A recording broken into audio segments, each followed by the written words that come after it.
자, 우리 하나님 말씀 봅니다. 하나님 말씀은 마태복음 13장 24절에서 30절까지 그리고 다시 36절에서 43절까지입니다. 프린트가 되어 있으니까 저하고 같이 제가 한 절 읽고 여러분 한 절 읽고 교독하겠습니다. 그리고 마지막 43절은 함께 봉독합니다. 예수께서 그들 앞에 또 비유를 베풀어 가라사대 천국은 좋은 씨를 제밭에 뿌린 사람과 같으니 사람들이 잘 때에 그 원수가 와서 곡식 가운데 가라지를 덧뿌리고 갔더니 싹이 나고 결실할 때에 가라지도 보이거늘 집 주인의 종들이 와서 말하되 주여 밭에 좋은 씨를 심지 아니하였나이까? 그러면 가라지가 어디서 생겼나이까? 주인이 가로되 원수가 이렇게 하였구나. 종들이 말하되 그러면 우리가 가서 이것을 뽑기를 원하시나이까?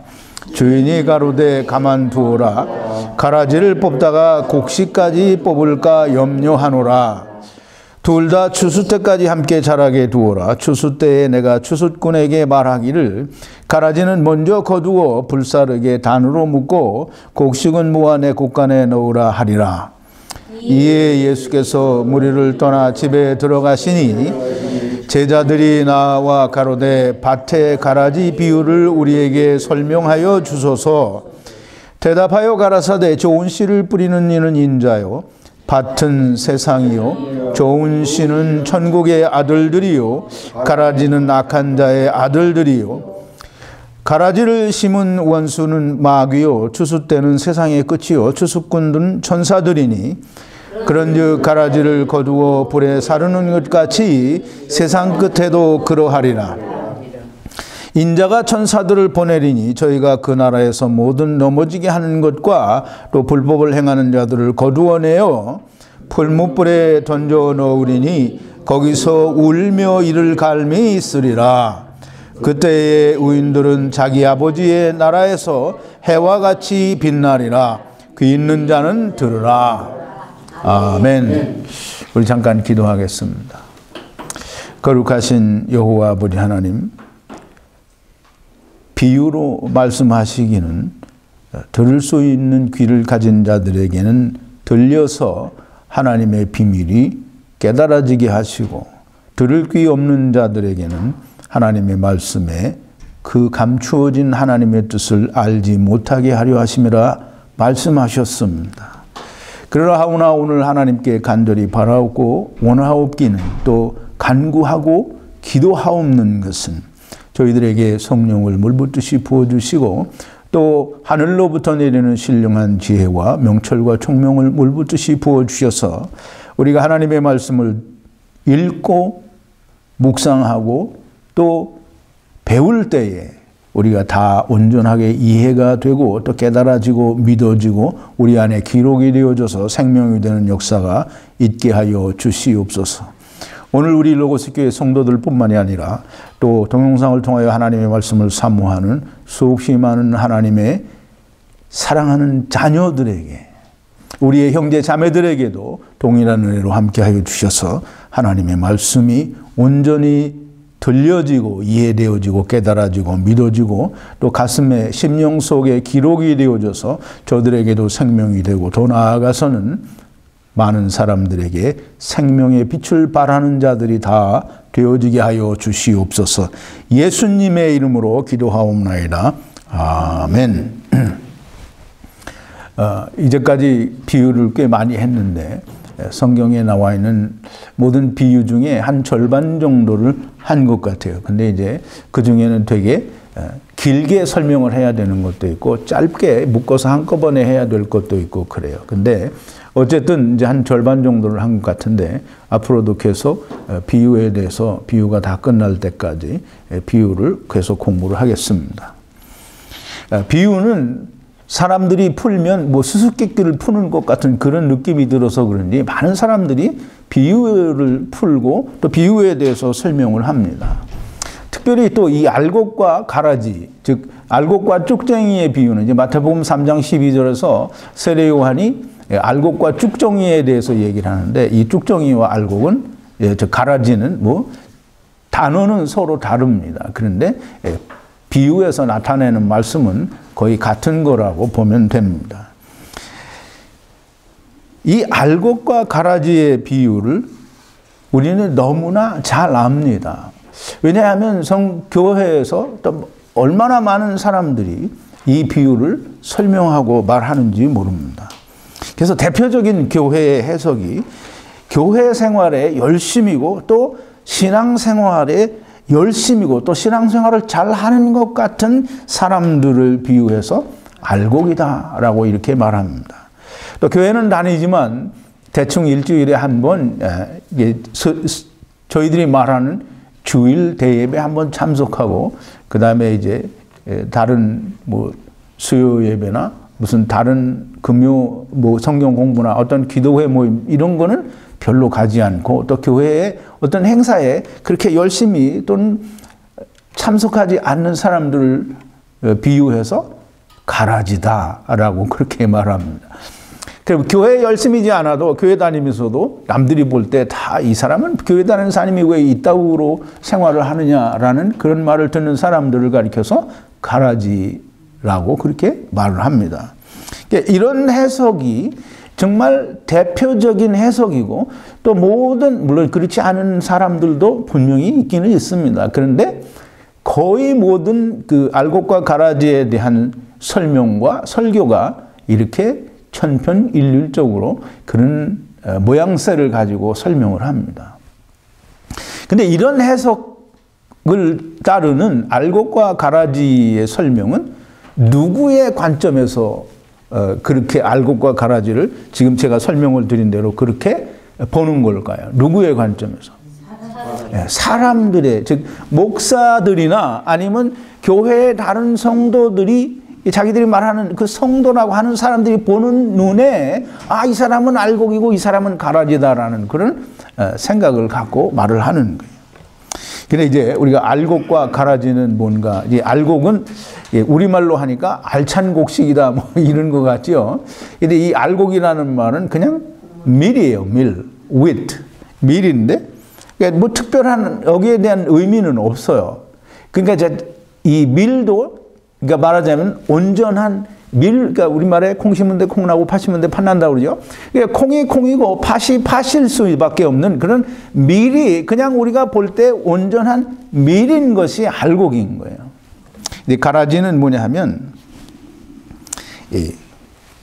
밀하고 자랄 때에는 밀하고 아주 비슷하게 생긴 그 독초예요. 그 이제 이 가라지나 우리나라에도 농사를 지니까 벼를 심으면 벼하고 같이 자라는 그 잡초가 있어요. 그게 뭐죠? 피. 예, 피라고 해요. 피라고 하는데 이런 거와 마찬가지로 이스라엘에도 농사를 지을 때 이스라엘 사람들은 전부 거의 이 쌀이나 뭐 보리 이런 걸 하지 않고 물론 보리도 농사를 짓고 다 짓겠죠. 그런데 밀이 거의 주된 농사예요. 물론 이제 그거보다 더 주된 생업은 이제 양을 치는 것이기는 하지만, 근데 이제 이 이스라엘 사람들도 이 농사를 짓는데 밀농사를 짓는단 말이에요. 근데 그 밀농사를 짓는 그냥 우리가 누구나가 다 하는 우리 동양 사람들이 하는 그 농사는 쌀 농사를 지니까 벼를 심고 모내기를 하고 또 이제 모내기를 솎아주고 이렇게 하는 걸 똑같이 이스라엘에도 밀농사를 지면서 그렇게 하는 거예요. 근데 그 밀과 비슷하게 생긴, 물론 이제 다 자라면 다르겠죠. 근데 다 자라면은 완전히 차이가 나는데 자랄 때는 아주 비슷하다는 거예요.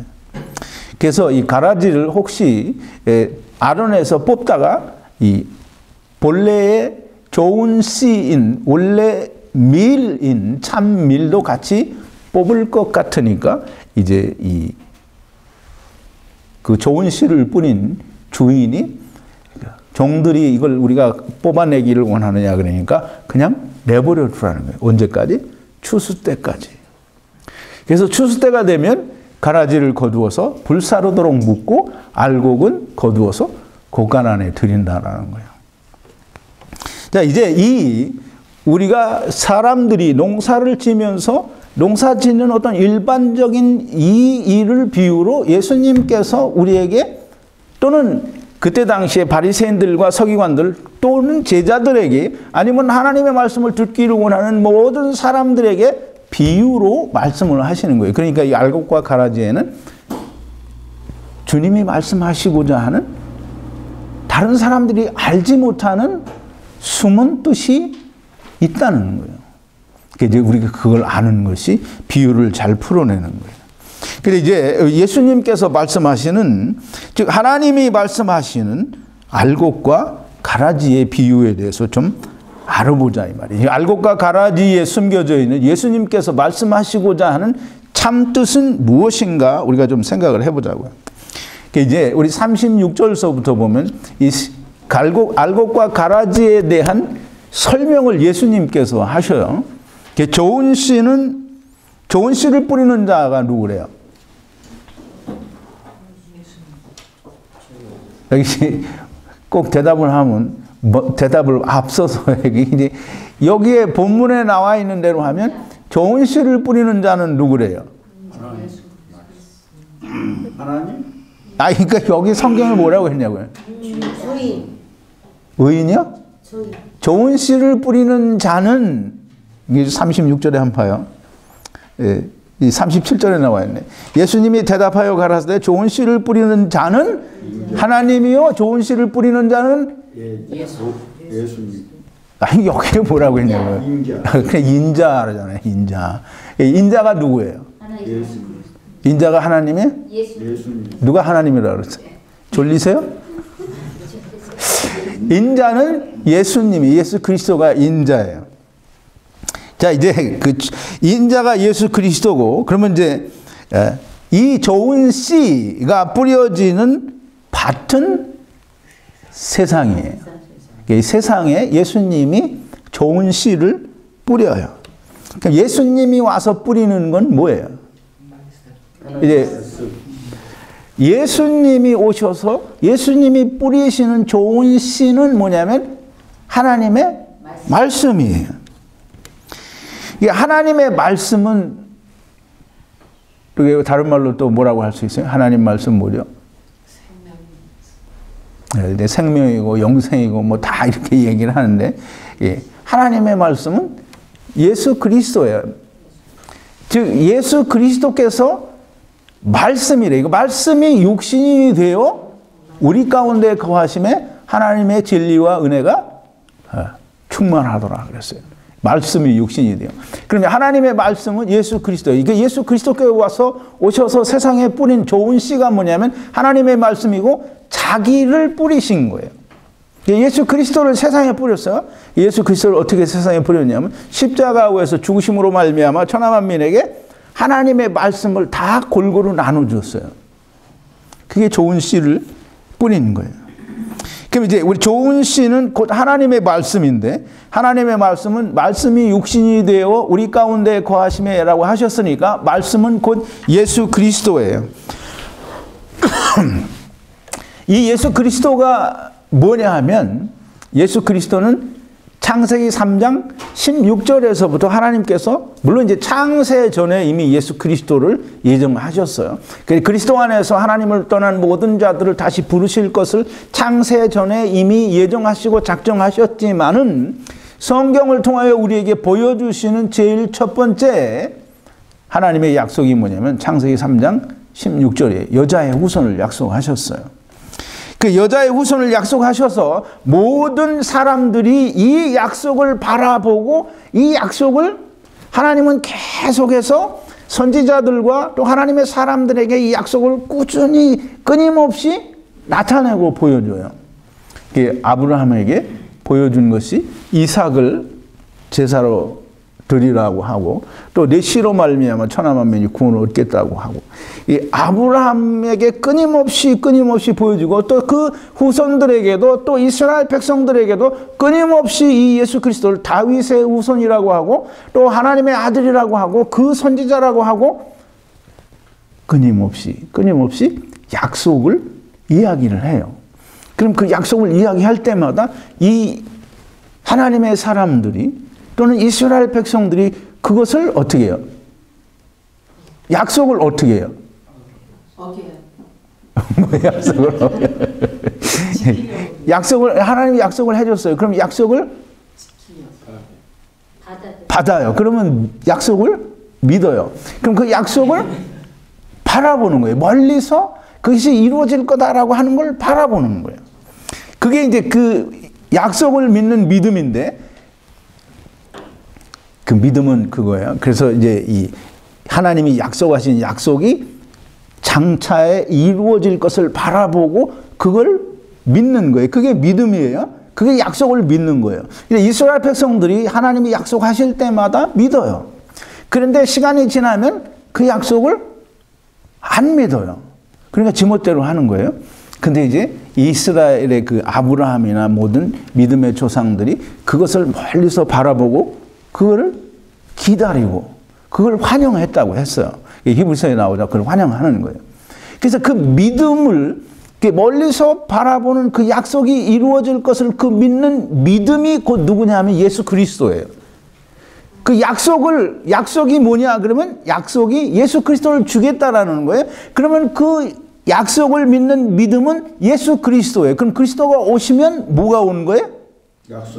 약속이 왔어요. 또 다른 말로? 믿음이 왔다고 하는 거예요. 믿음이 왔다고. 그래서 이제 갈라디아서 3장 24절에 보면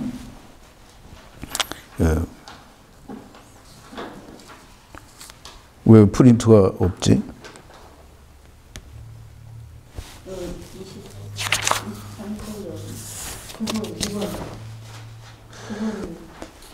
네, 9번이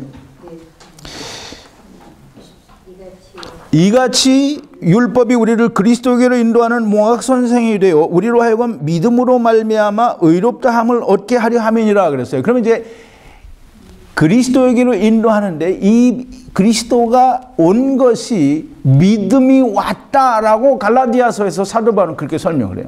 그래서 예수 그리스도가 온 것은 곧 예수 그리스도가 온 것은 약속이 온 것이요 믿음이 자기들이 구약시대 때에 약속을 받은 모든 사람들이 믿는 그 믿음이 왔다는 거예요. 믿음은 예수 그리스도를 말하는 거예요. 그래서 모든 믿음은 예수 그리스도를 믿는 믿음을 말하는 거지 그걸 벗어나면 우리에게는 어떠한 믿음도 없는 거예요. 자, 이제 이 믿음이 내 안에 들어오면 그럼 내가 뭐가 돼요?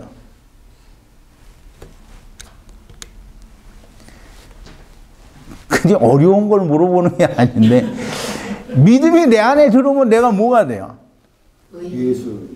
의인이 되고 또 의인은 뭐는 또 뭐예요? 믿음으로 말미암아 되는데 의인은 누구냐고요? 하나님께 대해서 뭐예요? 우리가 다 하나님의 아들인 거예요. 우리가 믿음 안에 믿음이 곧 그리스도가 우리 안에 있으면 우리가 다 하나님의 아들들이 되는 거예요. 지금 예수님이 여기서 뭐라고 말씀하시냐면 좋은 씨는 뭐라 그랬어요? 천국의 아들들이요. 그랬어요. 그러니까 이제 좋은 씨로 말미암아 천국의 아들들이 된 거예요. 이게 좋은 씨로 말미암아 맺어진 알곡, 곧 곡식은 그게 좋은 씨로 말미암아 맺어진 열매, 곧 그 곡식은 뭐냐면 천국의 아들들이에요. 그게 좋은 씨로 말미암아 맺어진 것들이 뭐냐면 그게 천국의 아들들이에요. 즉 하나님의 아들들이란 말이에요. 그치? 지금 설명을 쭉 드렸잖아요. 어떻게 해서 하나님의 아들이 되는지. 좋은 씨는 하나님의 말씀이고 하나님의 말씀은 곧 예수 그리스도고 예수 그리스도는 좋은 씨요 좋은 씨로 말미암는 의로운 자, 열매를 맺어지는 좋은 씨는 곧 예수 그리스도라고 했어요. 예수 그리스도로 말미암아 믿어서 그리스도 안에 들어가고 우리 그리스도가 우리 안에 있게 되면 우리는 곧 의인이요 우리가 곧 하나님의 아들들이라는 거예요. 지금 이 알곡을 그건 설명을 하는 거예요. 예수님이 좋은 씨를 뿌려서 다 의인이 되게 하나님의 아들들이 되게 하셔서 이 알곡들이 하나님의 말씀 가운데서 의인이 된 사람들, 그 곧 하나님의 아들들이다라고 지금 예수님이 설명을 하는 거예요. 이제 보세요. 이 가라지에 대해서 이제 우리가 좀 알아봐야 되는데요. 이 가라지는 예수님이 누구라고 했어요? 외원수. 악한 자의 아들들이에요. 그럼 악한 자가 누굴까요? 사단. 이 악한 자는 그 뒤에 절에 보면 보세요. 가라지를 심은 원수는 마귀요. 이게 이제 가라지는 뭐라 그랬죠? 38절에 보니까 가라지는 악한 자의 아들들이요. 가라지를 심은 원수는 마귀요. 그랬어요. 마귀가 누구예요? 사단이요. 이게 가라지를 심은 원수는 마귀요. 마귀는 곧 사단이에요. 그럼 악한 자의 아들들이라고 하는 말은 마귀의 자식이라는 거요. 사단의 자식이라고 하는 거예요. 그래서 예수님이 이스라엘 백성을 향해서 책망하실 때 뭐라 그랬어요? 독사의 자식들아, 뱀들아 그랬어요. 그러면 이제 뱀은 뭘 나타내죠? 사단을 나타내는 거예요. 옛 뱀, 사단의 자식들이라는 거예요. 마귀의 아들들이라는 거예요. 그래서 요한복음 8장 44절에 보면 프린트 이제 2번에 있는데요. 너희는 너희 아비 마귀에게서 났으니 너희 아비의 욕심을 너희도 행하고자 하느니라. 저는 처음부터 살인한 자요 진리가 그 속에 없으므로 진리에 서지 못하고 거짓을 말할 때마다 제 것으로 말하나니 이는 저가 거짓말장이요 거짓의 아비가 되었음이니라 그랬어요.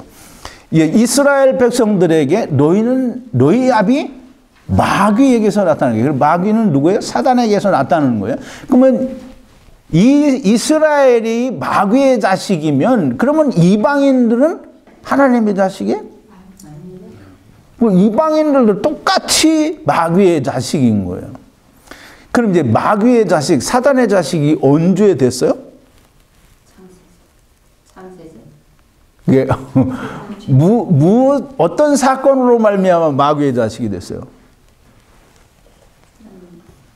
자꾸 답을 찾고 그러는데 거기 답이 아마 없을 거예요. 우리 성경 공부한 데 다 있어.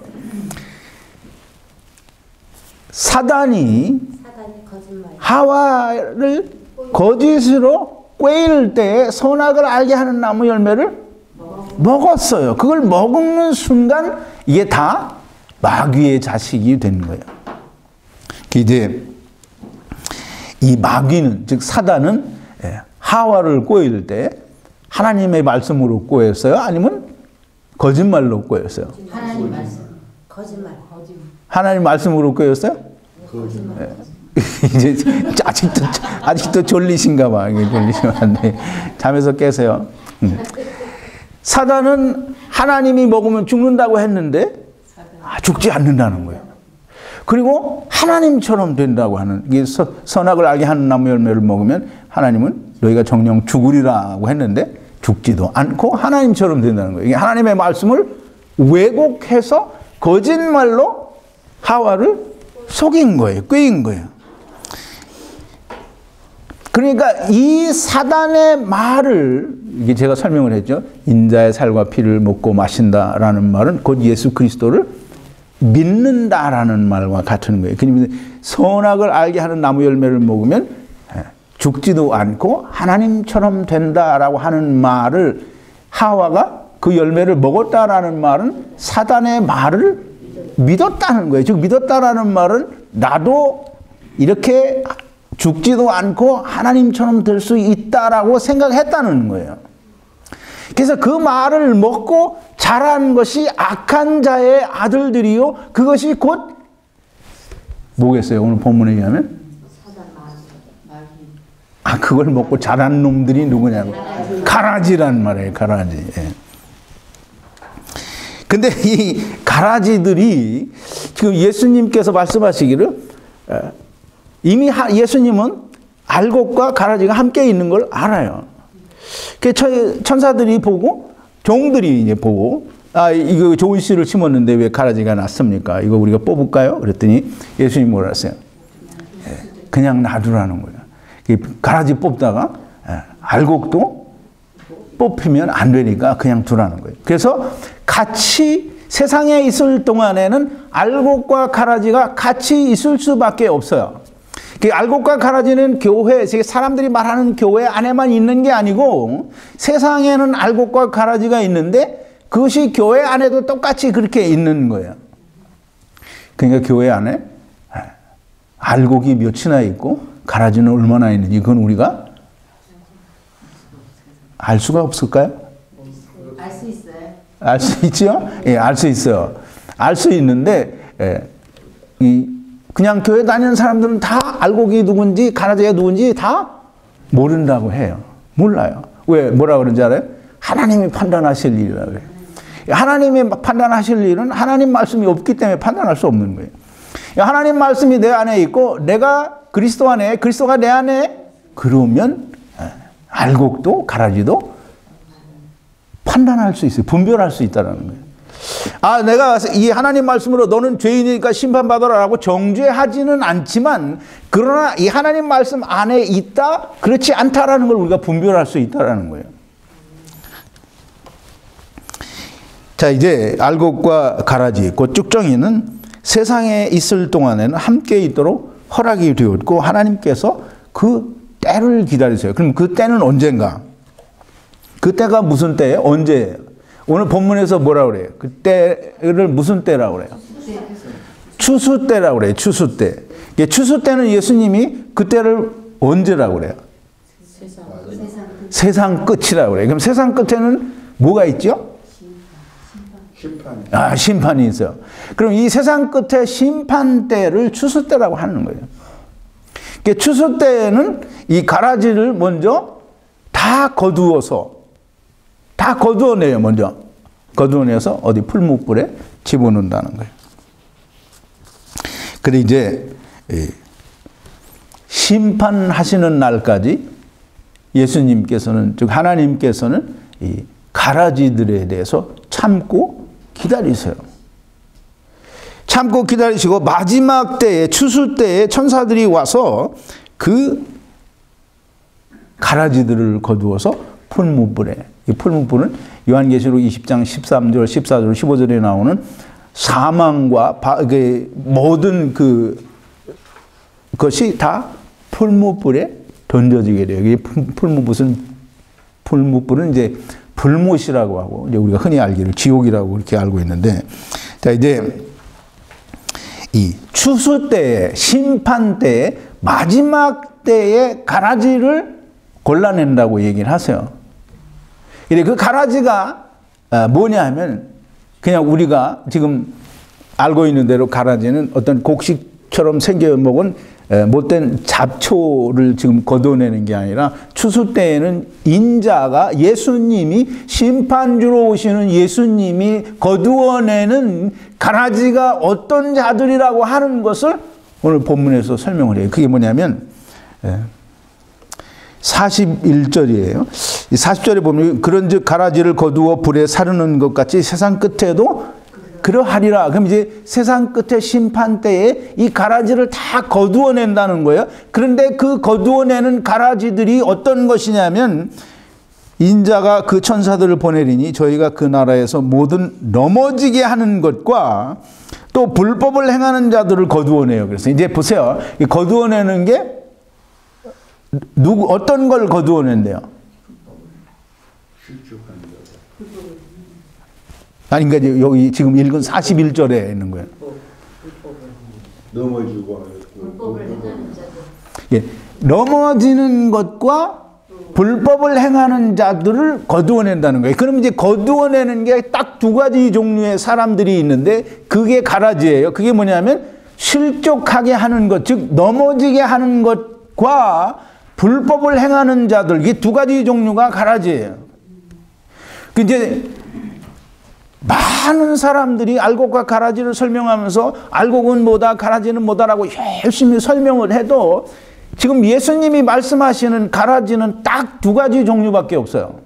그게 뭐냐면 실족하게 하는 것이에요.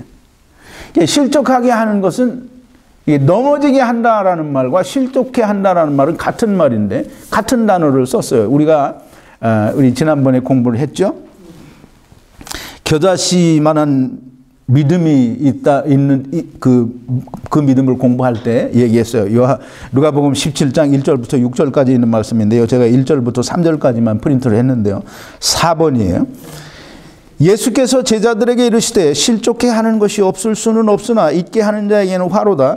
저가 이 작은 자 중에 하나를 실족해 할진대 차라리 연자맷돌을 그 목에 매이고 바다에 던지는 것이 나으리라. 너희는 스스로 조심하라. 만일 네 형제가 죄를 범하거든 경계하고 회개하거든 용서하라 그랬어요. 지금 실족해 하는 일과 내 형제를 용서하는 일과는 너무나 밀접한 관계가 있어서 지금 예수님이 이 비유로 말씀을 하시면서 그 말씀을 하시는 거예요. 실족해 하는 것이 무언지를 이야기하는데 실족해 하는 것은 죄를 범하게 하는 거예요. 죄를 범하게 하는데 사람으로 하여금 이 다른 사람이 하나님 앞에 범죄케 하는 것은 만들 수가 없어요. 그 사람이 범죄하게 되는 것은 그날 제가 분명히 겨자씨 말하는 믿음을 설명할 때 말씀을 드렸어요. 우리가 죄를 범할 때에 우리는 형제들에게 또는 사람에게 죄를 범할 수도 있고 하나님께 죄를 범할 수도 있어요. 그러면 하나님께 죄를 범했는데 사람이 너 이렇게 하나님 죄졌지 내가 용서해 줄게 그렇게 할 수 있어요 없어요? 하나님 앞에 죄 지은 걸 내가 용서해 준다 그러면 내가 하나님 되는 거잖아요. 이거 말이 안 되는 거예요. 이 하나님께 지은 죄는 하나님께서 용서해 주셔야 되는 거예요. 이 하나님은 모든 죄를 다 용서해 주셨어요. 누구로 말미암아? 예수 그리스도로 말미암아. 예수 그리스도께서 십자가 위에 달려 돌아가시면서 사람의 모든 죄와 회방, 세상 죄를 다 지고 가셨어요. 그러므로 이제 나는 하나님 앞에 내가 이런 죄를 졌으니 하나님 용서해 주세요라고 하는 그런 죄를 고백할 필요가 없어요. 그런데 예수님이 뭐라고 하시냐면 너희는 너희 형제의 죄를 용서해 주라는 거예요. 그래서 예수님이 요한복음 13장 14절에 보면 물론 그 앞에 예수님이 먼저 수건을 두르시고 제자들의 발을 다 씻겨줬어요. 그리고 그것이 끝난 뒤에 예수님이 뭐라고 하시냐면 내가 너희에게 주와 선생이 되어 너희의 발을 씻겨주었으니 그렇게 해서 내가 본을 보였으니까 너희도 서로 각자 자기의 발을 씻으라? 아니요, 서로 발을. 네, 서로 상대방의 발을 씻겨주라는 거예요. 그건 뭐냐면 상대방의 죄, 즉 형제가 너에게 죄를 범한 게 있으면 무조건 용서해 주라는 거예요. 그걸 베드로가 물어봤어요. 그럼 7번 해주면 됩니까? 그러니까 70번씩 7번이라도 해주라. 그럼 7, 7은 49니까 490번이잖아요. 그럼 490번 용서해 주겠다고 490번을 세고 있으면 이건 정말 웃기는 사람이 되는 거예요. 490번 용서해 줄 마음이 있으면 아예 그냥 다 용납해 주면 되는 거예요. 근데 그걸 예수님은 비유로 어떻게 말씀하셨냐면 1만 달란트 빚진 자가 100데나리온 빚진 자를 용서 못 해주는 것으로 이제 우리의 형제들의 죄를 그리스도 안에 있으면 물론 다 형제 자매지만 사실상 우리가 하나님 나라에 있을 때는 모두가 다 한 지체였었어요. 그러니까 어느 누구를 우리가 용서하지 못한다라고 하는 말을 하면 안 되는 거예요. 보세요. 사실 1만 달란트라고 하는 건 그때 당시에 물론 비유지만은 1만 달란트라는 그 돈에 그 이스라엘 유대 나라가 로마에 1년 동안 바치는 세금이 800달란트예요. 그러니까 그게 800달란트를 1만 달란트를 800으로 나누면 한 15번 정도가 되는데 그 15번 근 15년을 유대 나라가 로마에 바치는 세금의 액수예요. 근데 오늘 이걸 비유니까 우리가 설명을 하면 오늘날 세계에서 가장 큰 부자가 물론 옛날엔 빌 게이츠가 큰 부자였었는데 지금은 이제 그 아마존 그 CEO가 제일 부자라고 그래요. 그러면 여러분이 그 생각을 해봐야 돼요. 100데나리온은 얼마냐면 사실 이게 돈만 원도 안 되는 돈이에요. 근데 당신한테 빌 게이츠의 전 재산이나 아니면 아마존 CEO의 전 재산을 줄 테니까 100데나리온 빚진 거 너 그거 그냥 잊어버리고 무시하고 잊어버려라. 그러면 하겠어요? 안 하겠어요? 무슨 그 대답이 이상해. 확실하게. 그러면 이제 내가 누구에게 빚을 100데나리온을 빌려줬어요. 그래서 너 그거 받을래? 아니면 그거 안 받고 빌 게이츠 재산을 네가 다 가질래? 그럼 어떤 거 하겠다는 거예요?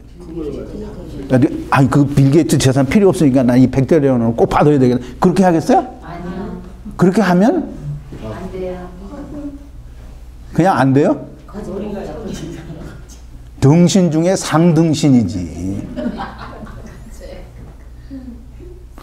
그러니까 하나님이 얘기하시는 거예요. 100데나리온 그거 탕감 못 해주냐? 나도 너 1만 달란트 탕감 못 해준다라고 말씀하시는 거예요. 그래서 오늘 심판 때에 예수님이 말씀하시는 거예요. 실족하게 하는 것, 즉 형제의 죄를 용서해 주지 않아서 그 죄가 그냥 남아있게 하면 나도 너를 용서하지 못한다는 거예요. 그래서 요한일서를 이제 공부를 할 텐데 요한일서에 보면 사도 요한은 아주 그걸 정말 아주 강조해서 얘기해요. 형제를 사랑하는 게 곧 하나님을 사랑하는 거예요. 형제를 사랑하지 않는 자는 하나님을 사랑하지 않는데요. 하나님의 사랑을 받은 자는 이유 여하를 불문하고 자기 형제를 사랑해야 되는 거예요. 근데 거기 항상 내가 들어가 있으면 내가 상대를 용서할 수가 없어요. 그럼 이제 내가 누구한테 5만 원 빌려주고 그거 받기 위해서 빌 게이츠의 재산만한 그런 큰 돈을 포기하는 사람과 똑같은 사람이 되는 거예요. 그 지금 마지막 때 예수님께서 이 알곡과 가라지의 비유를 통해서 가라지를 거두어내는데 그 가라지가 누구냐면 형제의 죄를 용서치 못하는 실족해 하는 자, 넘어지게 하는 자가 가라지라고 하는 거예요. 이제 여러분들은 절대 가라지가 되지 않기를 바랍니다. 이제 또 우리 불법을 행하는 자들 여기 또 나오는데요. 이 불법을 행하는 자들 여기 어디서 많이 보지 않았어요? 어디서 왔어요? 불법을 행하는 자들 수도 없이 말했죠. 이 불법을 행하는 자들은 이게 무슨 뜻인지 정말 알아야 돼요. 법을 가지고 있는 사람들은 말이에요. 이게 율법을 가지고 있는 사람들은 법을 어기지 않을래야 않을 수가 없어요. 왜? 예수님께서 오셔서 얘기하지 않았으면 바울처럼 또는 이스라엘 백성들처럼 나는 율법을 범하지 않았다라고 말할 수 있어요. 그래서 사도 바울은 빌립보서에 보면 그랬어요. 내가 율법의 의로는 한 점 흠이 없는 자로다. 근데 그런 바울이 로마서에서 뭐라고 했냐면 오호라 나는 곤고한 자로다. 누가 나를 이 사망의 몸에서 건져내랴. 그럼 이제 사도 바울은 이미 다 아는 거예요. 유대인들이 말하는 또는 보통 다른 사람들이 말하는 너희가 의롭다, 우리는 죄가 없다라고 말을 하느냐. 나도 율법의 의로는 한 점 흠이 없는 자라고 분명히 율법의 의로는 라고 얘기를 하는 거예요. 그러나 하나님 앞에서는 의롭지가 않다라는 거예요. 왜? 예수님이 오셔서 뭐라 그랬어요? 형제를 미워하면 살인한 자라고 그랬어요. 그럼 형제가 누구예요? 물론 이제 우리는 다 그리스도 안에 있는 자만 형제라고 그렇게 생각을 하고 그렇게 말을 하는데 사실상 하나님의 입장에서 볼 때는 모든 사람이 다 형제예요. 그럼 이제 내 형제를 미워하면 뭐 하는 자다? 살인하는 자라. 그럼 이제 여자를 보고 음욕을 품으면 간음을 했다는 거예요. 그럼 이제 이 말을 들은 그건 이제 없는 걸 예수님이 끄집어내서 만들어낸 게 아니라 그게 십계명에 있어요. 내 이웃의 소유나 내 이웃의 아내나 내 이웃의 모든 것을 뭐 하지 말라 그랬어요? 훔치지 말라 그랬어요? 탐내지 말라 그랬어요. 그러니까 여자를 보고 음욕을 품으면 이미 그 일을 행한 것과 똑같다라는 거예요. 그러니까 거기서 벗어날 수 있는 인간이 아무도 있어요? 없어요. 네, 없어요. 그러니까 율법을 가지고 지키고 행해야 된다라고 하는 사람은 다른 건 다 버리고 오직 한 가지 율법만을 지키려고 한다고 하면 이건 정말 웃기는 거죠. 정말 이제 나중에 또 이제 기회가 있어서 설명을 드릴 기회가 있으면 또 설명을 드리겠는데요. 이 불법을 행하는 자들아라는 말은 마태복음 7장 21절에서부터 23절에 나오는 거죠. 예. 나더러 주여 주여 하는 자마다 다 천국에 들어갈 것이 아니요 오직 하늘에 계신 내 아버지의 뜻대로 행하는 자라야 천국에 들어간다 그랬어요. 사람들이 이건 참 설명을 해도 못 알아듣는 게 뭐냐면 천국에 들어가는데 내가 하나님의 뜻대로 내가 뭘 해야 된다라고 생각을 하는 게 그게 정말 웃기는 생각인 거예요.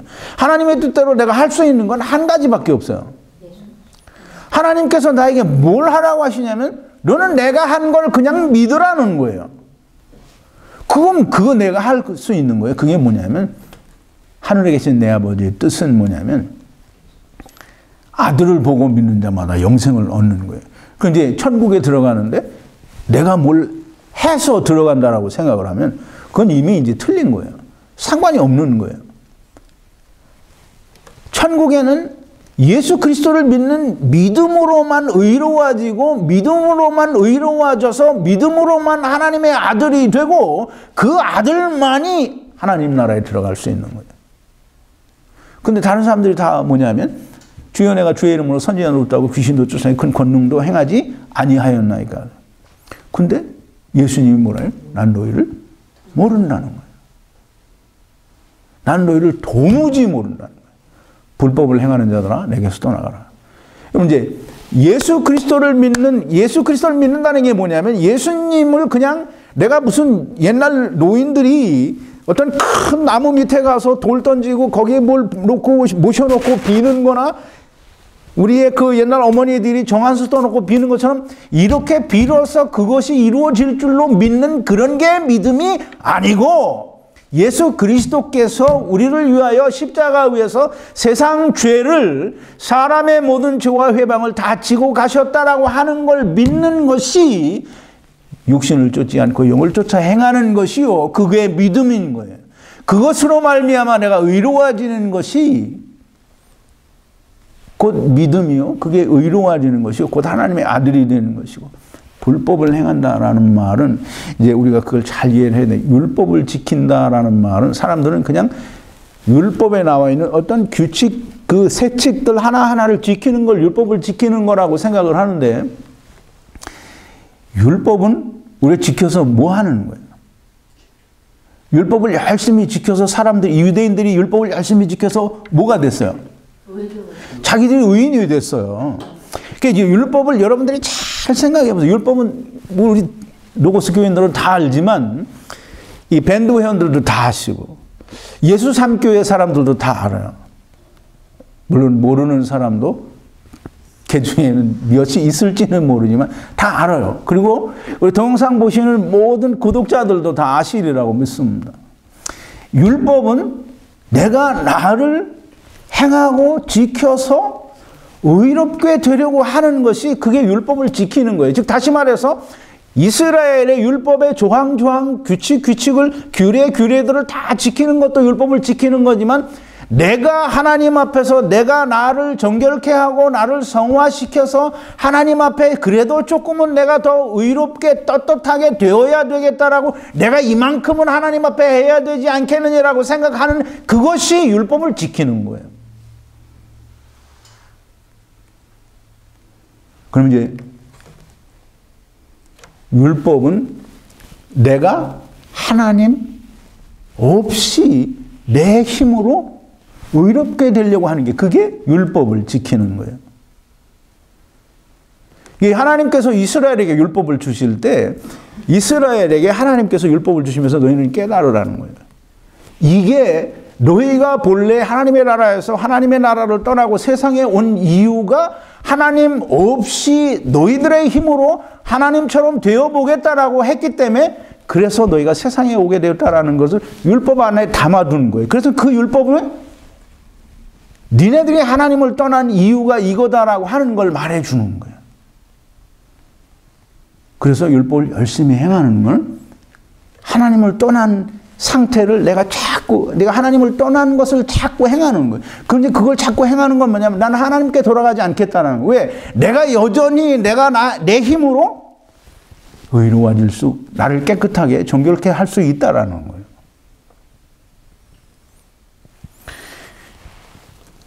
그거 내가 열심히 나를 지키고 행하고 나를 성화시키고 정결케 하여 하나님 앞에 그래도 요만큼은 좀 떳떳해 보자, 좀 의로워져 보자라고 하는 것은 곧 사단이 준 죽지 아니하리라 너희가 하나님처럼 될 수 있다라고 한 그 말을 계속 먹고 그것을 계속 행하는 거예요. 그 선악과 계속 처먹고 있는 거예요. 선악과를 처먹는 자는 곧 누구예요? 오늘 본문에 보니까 누구라고 그래요? 예? 가라지, 악한 자의 자녀들, 자식들이란 말이에요. 마귀의 자식이요, 사단의 자식이라는 거예요. 자, 참 설명을 하고 또 설명을 해도 물론 알아들으시는 분들, 들을 게 있는 분들은 듣고 그렇지 않은 분들은 이제 못 듣고 그러는 건데요. 1만 달란트 빚진 자와 예수를 믿는데 율법을 지켜야 된다라고 하는 사람들, 즉 스스로 성화하는 사람들, 이런 사람들이 가라지라는 거예요. 이런 사람들이 원수 마귀 사단의 아들들이라는 거예요. 그래서 마지막 때에 세상 끝날에 예수 그리스도께서 심판주로 오셔서 선사들을 통하여 거두어내는 것들은 뭐냐면 1만 달란트를 탕감받았음에도 불구하고 형제의 죄를 사해주지 못하는 넘어지게 하는 것들과 예수 그리스도를 믿음으로 말미암아 의로운 자가 되어야 되는데도 불구하고 여전히 율법을 붙들고 내가 이것이라도 행하여 하나님 앞에 조금은 더 의롭고 성화되고 정결케 되어져야 되겠다라고 하는 사람들이 다 가라지요 악한 자의 아들들이라는 거예요. 그거를 거두어서 어디다 넣는다고요? 그런 사람들을 거두어내서 어디다 넣는다는 거예요? 풀무불이에요. 이 풀무불이 어딘지 한번 우리 보자고요. 요한계시록 20장 14절 15절인데요. 11번입니다. 사망과 음부도 불못에 던지고 나니 이 불못이 풀무불이에요. 이것은 둘째 사망 곧 불못이라 누구든지 생명책에 기록되지 못한 자는 불못에 던지우리라 하세요. 그러니까 알곡과 가라지의 가라지들은 전부 불못에 들어가는데 가라지에 있는 사람, 그 가라지에 속하는 모든 넘어지게 하는 즉 1만 달란트 탕감 받았음에도 불구하고 형제를 용서치 못하는 자들과 예수 그리스도께서 우리의 모든 죄를 다 사하셨음에도 불구하고 내가 나를 성화하고 정결케 되어야 되겠다고 하는 이런 사람들은 다 생명책에 기록되지 못한 사람들이라는 거예요. 아, 나는 생명책에 기록이 되어져 있다라고 천년 만년 믿는다고 해서 기록되어지는 게 아니에요. 그 생명책의 기록은 누가 하는 거예요? 누가 해요? 이렇게 물어보면 빨리 대답을 못해. 생명책의 기록은 누가 하냐고요? 내가 해요? 예수 하나님이 하시는 거예요. 하나님이 하는데 하나님은 안 하셨는데 내가 믿는다고 해서 기록되어지는 게 아니라는 거예요. 자, 이제 보세요. 모든 사람들이 천편일률적으로 교회 열심히 하고 또는 신앙생활 열심히 하는 사람들을 알곡이다 또는 천국의 아들들이다 뭐 이런 식으로 설명을 합니다. 그런데 예수님이 말씀하시는 알곡은 예수 그리스도의 말씀으로 말미암아 믿음으로 의인이 되어 하나님의 아들들이 된 사람들이 알곡이요. 자기를 열심히 행하고 지켜서 성화하고 정결케 되어 의로워지려고 하는 사람들, 즉 율법을 가지고 있는 사람들은 가라지라는 거예요.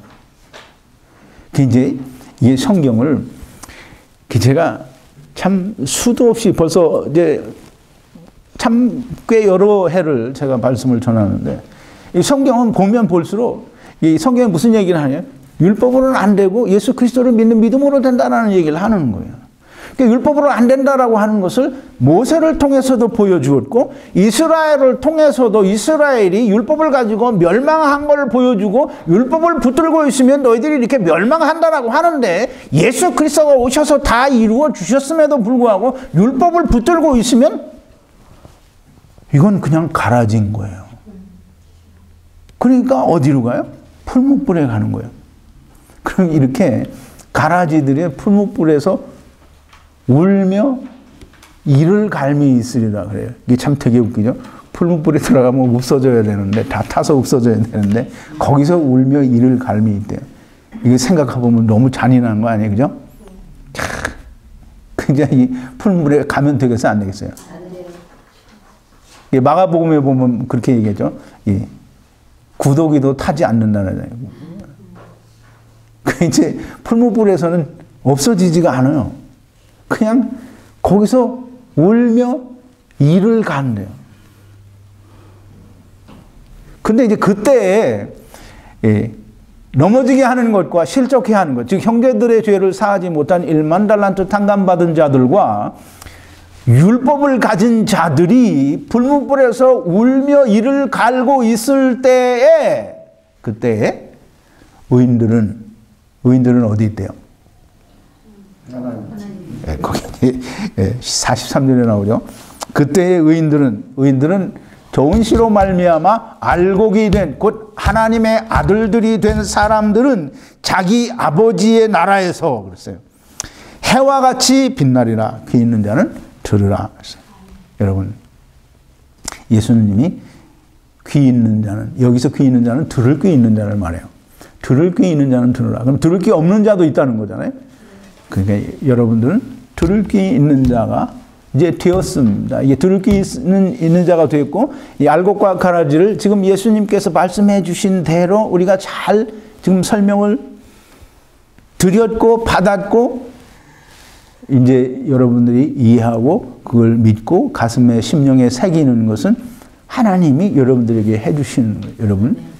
여러분들에게 알곡과 가라지의 비유가 믿어지는 그런 은혜가 있게 되기를 바랍니다. 기도하시겠습니다. 거룩하신 여호와 아버지 하나님, 감사와 찬송과 영광을 돌립니다. 아버지, 우리가 다 하나님 없이도 우리가 하나님처럼 될 수 있다고 하는 사단의 꾀임에 빠져서 우리가 하나님의 나라를 떠나서 다 세상에 왔사온데, 아버지 하나님, 예수 그리스도께서 하나님의 말씀으로 또 좋은 씨로 이 세상에 오셔서 이 세상에 하나님의 말씀, 곧 생명의 말씀을 뿌려주시고 그 생명의 말씀으로 말미암아 저희들이 다 이 예수 그리스도를 믿고 의인이 되고 하나님의 아들들이 되는 알곡이 되게 하셨습니다. 감사하고 찬송과 영광을 돌립니다. 아버지 하나님, 그러나 우리 가운데는 여전히 하나님의 말씀을 온전히 믿지 않는, 또 예수 그리스도를 믿는 믿음으로 말미암아 의롭게 되지 아니하고 자기의 의를 내세우는 율법을 가진 자들과 또 1만 달란트를 탕감을 받았음에도 불구하고 100대 내려온 빚진 형제를 용서치 못하는, 참으로 말만, 입으로만 형제를 사랑하는, 넘어지게 하는 것들과 율법을 가진 자들, 그래서 율법에 걸치고 넘어질 수밖에 없는 이 모든 가라지들을 아버지여 긍휼히 여겨 주시옵소서. 분명히 하나님께서는, 예수 그리스도께서는 심판주로 오셔서 심판하실 것이지만, 하나님이여, 우리가 아직 육체에 있을 동안 기회가 있다고 생각되는 그때에 하나님이여 저들이 마음을 돌이키고 회개하여 예수 그리스도로 말미암는 의를 이루는 온전한 믿음에 이르는 자들이 다 되어지게 하나님이여 인도하시고 역사하여 주시옵소서. 예수님의 이름으로 기도하옵나이다. 아멘.